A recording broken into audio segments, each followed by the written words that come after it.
itu ada di chat, ada link Padlet. Coba dibuka, bisa nggak?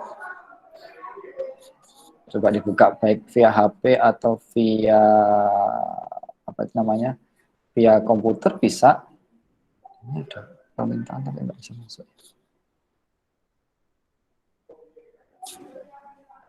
Udah bisa buka teman-teman?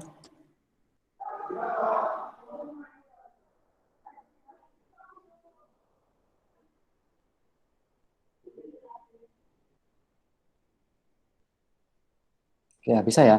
Nah, petunjuknya sederhana.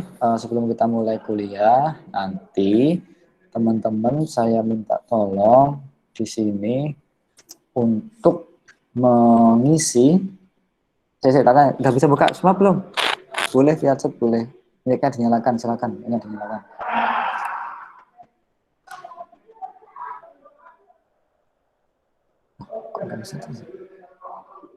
Halo? Bisa dengar suara saya, teman-teman? Iya, Pak. Oke. Ini dicoba. Oke, sip. Soalnya ini ada yang mau masuk terus nggak bisa. Saya takutkan nggak kedengar suara saya. Oke, bagus. Nah, sekarang begini teman-teman. Di situ kan sudah ada Padlet ya, ada gambar planet, ya, gambar planet, gambar roket, gambar bintang, gambar alam semesta raya lah, ruang angkasa ya. Di pojok kanan ada tambah plus ya. Di situ nanti saya tolong minta, kemarin terakhir kan kita belajarnya adalah gaya belajar ya. Gaya belajar dan bagaimana implementasinya dalam perancangan media pembelajaran. Nah, sekarang saya minta tolong teman-teman menuliskan menurut teman-teman di Padlet itu, di link yang sudah saya berikan itu, ada 3 gaya belajar ya, ada 3 gaya belajar. Menurut teman-teman, faktor-faktor apa saja yang dapat mempengaruhi seseorang atau anak untuk mencapai tujuan pembelajaran selain gaya belajar? Kira-kira apa saja? Coba dituliskan dulu untuk ngecek di Padlet yang sudah saya berikan. Monggo.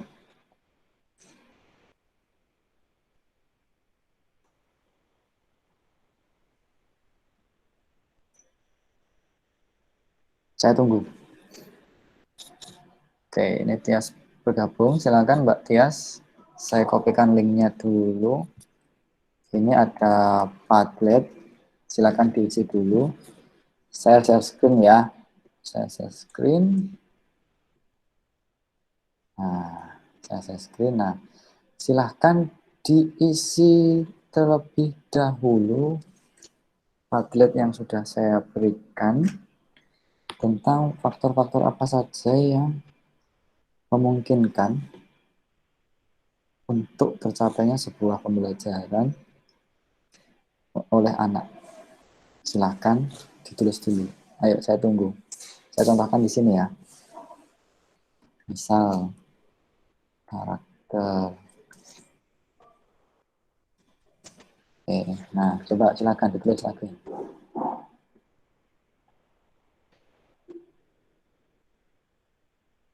Tuh, saya tunggu.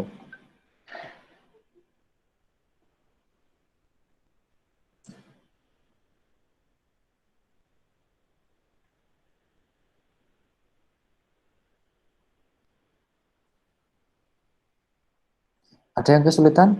Buka Padletnya, silakan langsung buka mic-nya, langsung bisa tanya.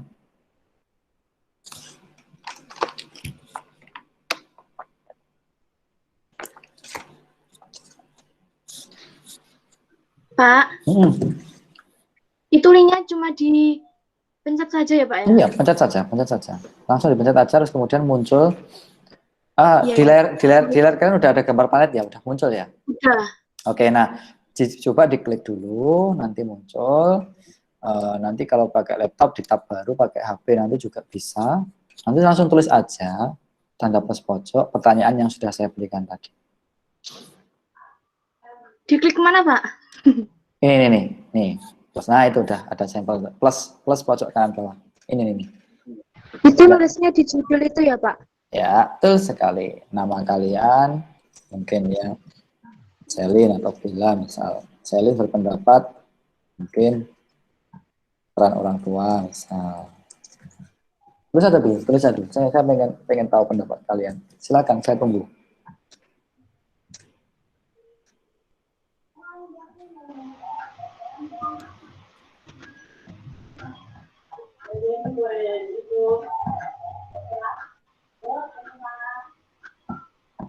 Yuk, silakan. Fitria apa? Tulis dulu. Faktor lingkungan, oke, Fitria. Gimana, Pak? Nggak bisa. Siapa? Ini Udah keluar Padletnya? tablet yang tadi kan tulisan Iya. itu. Iya. Udah. Terus Udah klik plus bawah. pas bawah. Plus merah bawah kanan. Oh, Nah, udah. Ada Udah. kotak putih kecil, sampai coba Iya. tulis nama di situ, terus sampean ketik. Ini diketik apa, Pak? Terserah, pertanyaannya tadi, faktor apa saja yang mungkin dapat berpengaruh terhadap keberhasilan siswa dalam menerima pembelajaran. Oh, Pak. Oke.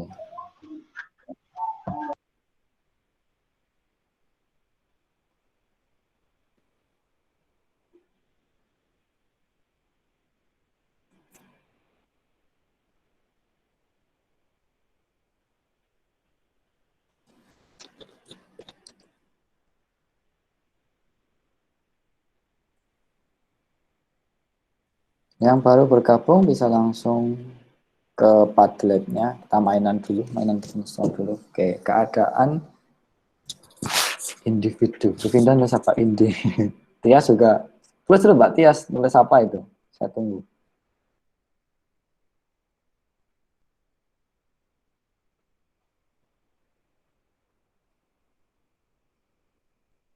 Tadi gimana Pak pertanyaannya?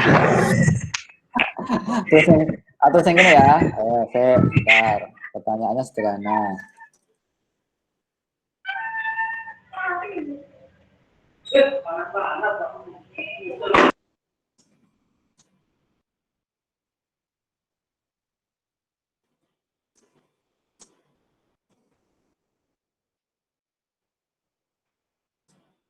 Faktor apa yang dapat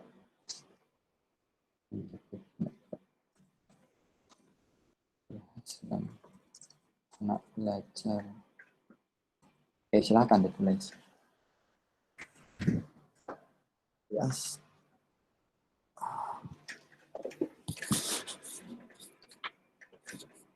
Monggo ditulis dulu. Yang baru datang saya share link dulu.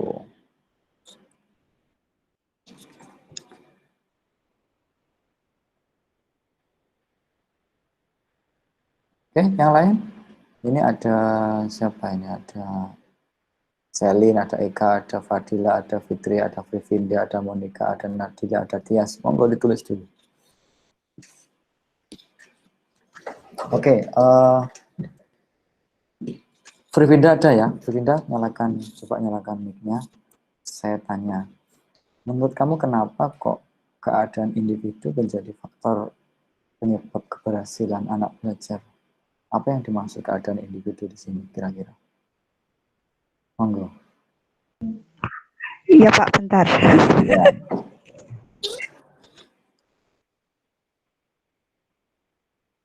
Aku tanya kamu bilang. Maksudnya faktor individu menurut saya itu Gimana? Pak, apa? Dari motivasinya sendiri. Kayak kan pembelajaran itu kayak pemotiv. Halo, Mbak. Halo. Oke, siap, dengar jelas. Gimana? Setiap orang individu kayak minat belajarnya siswa gitu. Oke, jadi memang motivasi intrinsik ya versi kamu ya. Oke, thank you. Jadi memang salah satu penyebabnya adalah motivasi internal atau keadaan individu. Oke. Kemudian dari Mbak Nadila, menurut saya dari dalam diri sendiri dan peran orang tua. Oke, sesuai dengan Frivinda ya. Nah, menurut kamu peran orang tua seperti apa, Nadila, yang mungkin menjadi penyebab keberhasilan sebuah pembelajaran untuk anak itu? Menurut saya sangat penting, Pak, dalam mendukung semua kegiatan anak, dalam mendampingi belajar anak dan keberhasilannya. Baik. Apakah semua peran orang tua, misal, apa menurutku gimana perannya? Galak, apa senyum, atau bagaimana? Atau berapa sih peran orang tua itu menurut kamu? Ada berapa karakter orang tua dalam mendidik anak? Ayo, pelajaran semester 1. Oke, sip. Masih ingat. Otoriter. Ada yang demokratis. Bagus. Kemudian, satunya apa? Satunya bebas. Apa? Bebas ya. Otoritatif. Oke. Nah, sekarang dari beberapa karakter orang tua tadi, apakah tiga-tiganya berperan dalam pembelajaran anak? Menentu keberhasilan pembelajarannya anak? Ataukah hanya satu saja?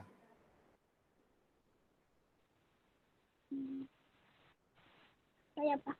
Ya, masih Nadila. Ya, pastinya memang peran orang tua jadi salah satu faktor pendukung ya. Oke, Monik sinyal susah.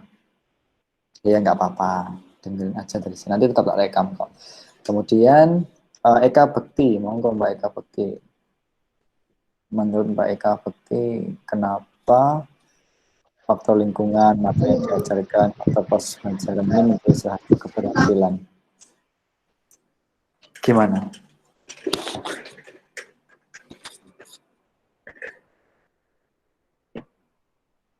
Halo? Eka Bekti Dwi Lestari, silakan masuk.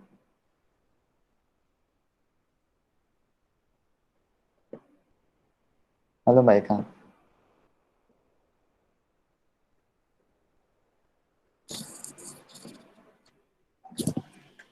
Yuk, saya tunggu Mbak Eka.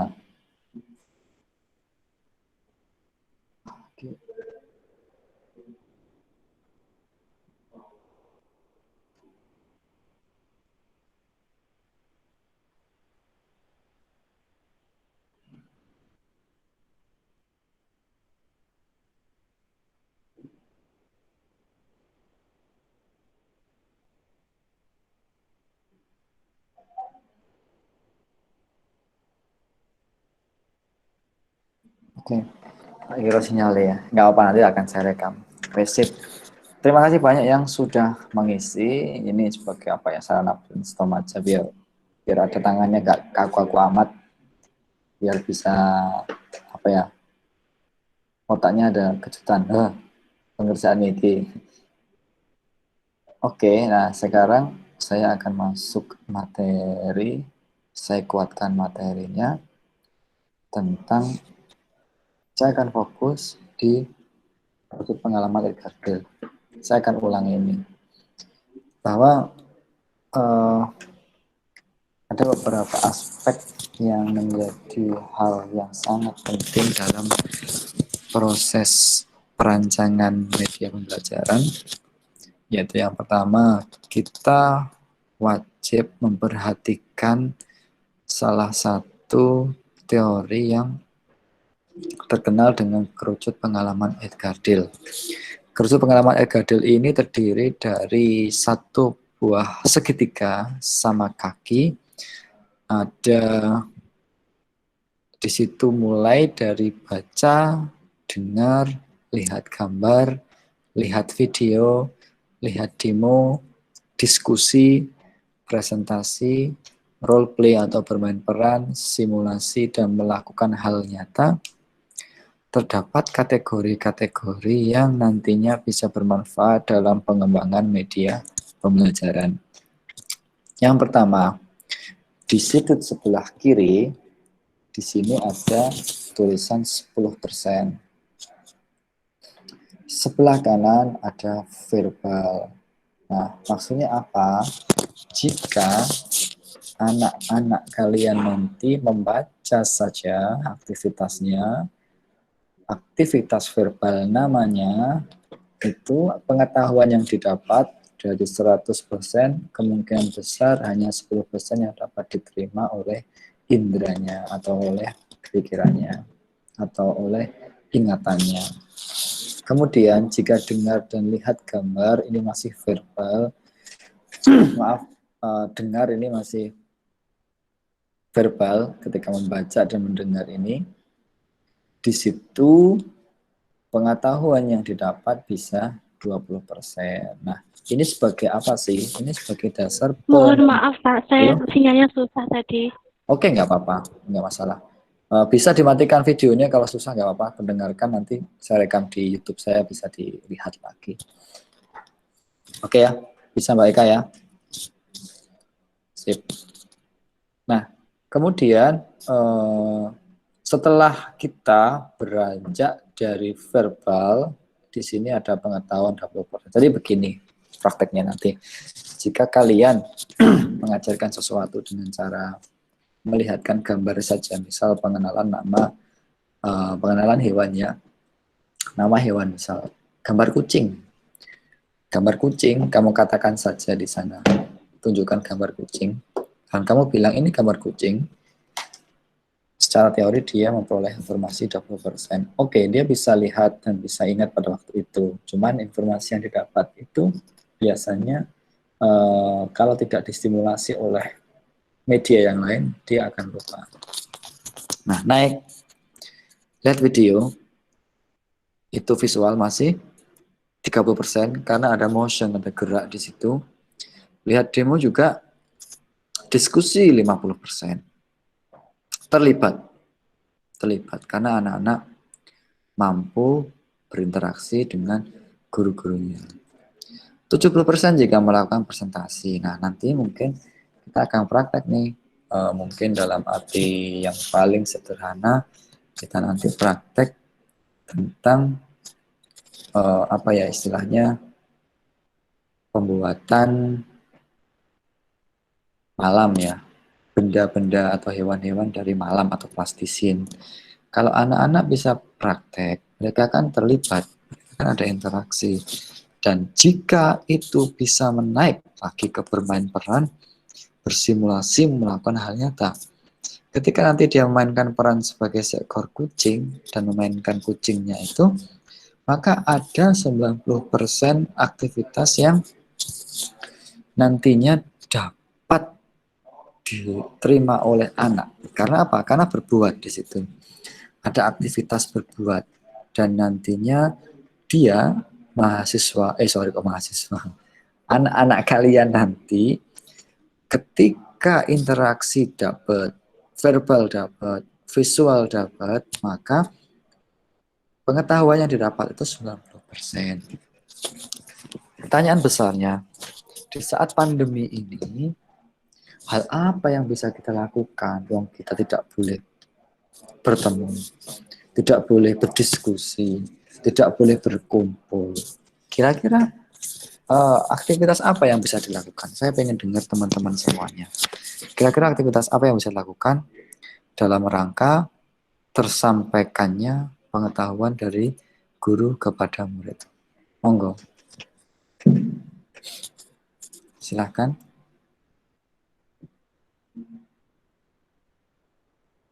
Silakan teman-teman, saya tunggu.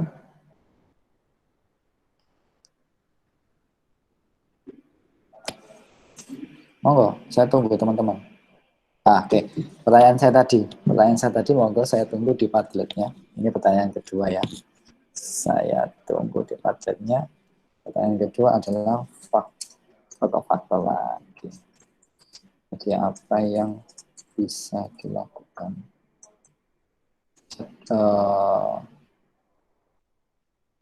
Jadi apa yang bisa dimanfaatkan?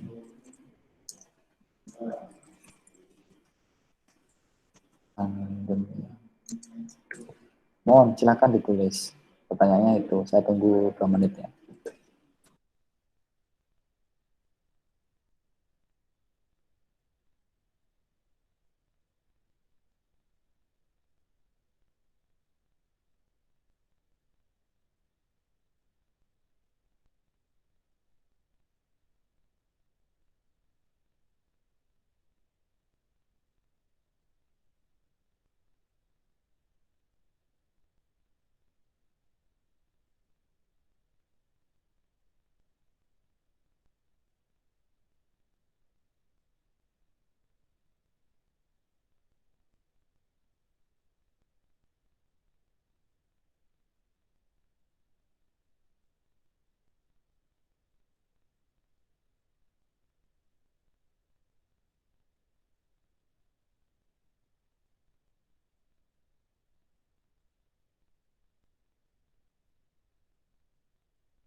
Sudah selesai adzan. Nanti kita break dulu ya, kita nanti lanjut di Google Classroom. Saya coba ringkas beberapa pendapat dari teman-teman. Selin, Eka, Tias, Frivinda, Tias, Fitria, Nadila. Banyak di sini ya, terima kasih banyak. Selin, gaya belajar taktil dan auditori. Eka, gaya belajar kinestetik dan visual. Tias, gaya belajar kinestetik. Frivinda, gaya belajar kinestetik. Kemudian siapa lagi di situ? Oke. Dari keempat itu, kira-kira sebagai penutup, mengapa memilih kinestetik sebagai gaya belajar yang dominan? Silakan jawab. Monggo, Mbak Selin, Mbak Eka, Mbak Tia, Frivinda. Silakan nyalakan mic-nya. Frivinda, silakan. Saya memilih gaya belajar kinestetik. Kenapa menurut saya itu? Karena saya sering melihat itu kebanyakan itu dengan gaya belajar kinestetik, dengan gerak itu lebih mudah diterima, Pak. Oke. Nah, Mbak, di waktu sekarang bagaimana cara mengajarkan kinestetik kepada anak menurut kalian? Di saat pandemi ini ya, Pak? Iya. Kan membuat grup WhatsApp. Karena kan kalau anak kan kita kayak membuat grup WhatsApp, terus kita kayak apa itu Pak, memberikan contoh gitu, terus disuruh melakukan di rumah. Oke, tetapi dengan pendampingan orang tua atau sendiri tuh? Dengan pendampingan orang tua yang pasti. Oke, pastinya dengan pendampingan orang tua. Oke, itu bagus. Memang agak susah ya kalau kita mau praktek apapun di fase sekarang, ya prakteknya tetap harus pakai gadget, mau nggak mau. Dan itulah yang menjadi fokus kita dalam mata kuliah media dan teknologi pembelajaran usia dini ini. Nanti yang mau coba nanti aplikasi kayak Padlet, kayak Kahoot, kayak banyak nanti coba kita nanti strateginya dimanfaatkan untuk pembelajaran untuk anak usia dini. Jadi saya harapkan teman-teman di sini nanti menjadi salah satu pemecah masalah ya, jadi breakthrough istilahnya, penemu ya. Ini kan waktunya teman-teman menjadi peneliti beneran bagaimana menjadikan aktivitas pembelajaran di kelas itu tetap menarik tanpa menghilangkan esensi dari proses pembelajaran itu sendiri meskipun di waktu sulit sekarang. Oke, saya kira udah cukup ya teman-teman. Karena ini masih lanjut, nanti coba dipantau Google Classroom-nya, aktivitas apa yang akan saya sampaikan ke teman-teman. Terima kasih yang sudah mengirimkan tugas kemarin. Untuk pertemuan ketiga ini saya cukupkan, nanti bisa lanjut memantau aktivitas berkuliahnya di Google Classroom-nya.